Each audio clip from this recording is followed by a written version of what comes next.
今日帶大家參觀個好靚嘅海景，我哋嘅作品喺日出康城 Sea to Sky。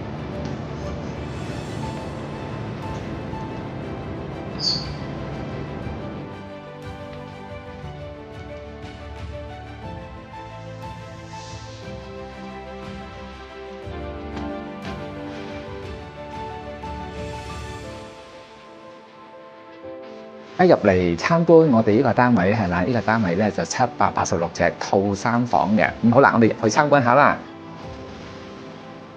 好啦，首先咧帶大家睇到咧我哋呢個客廳啦，係啦，呢個客廳咧我哋見到個電視呢度有個 feature wall 喺裏邊咧，我哋用咗一啲嘅仿雲石嘅物料去做一個效果牆啦，再加到啲黑鋼咁樣嘅。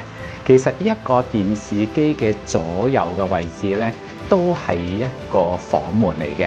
不過咧，我哋而家做咗一個暗門嘅設計咧，咁大家咧就真係我唔推開咧，大家都唔知道咧呢度係一個房嚟嘅，係嘛？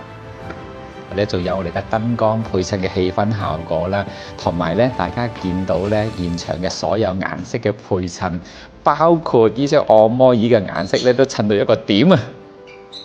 好，帶大家睇下咧，呢一個戶主嘅太太最中意一個位置係乜嘢咧？女士就梗係好多衫褲鞋㗎啦，係嘛？咁呢個鞋櫃咧，真係由地下到頂咧，擺過百對鞋都可以擺到啊！好高興啊！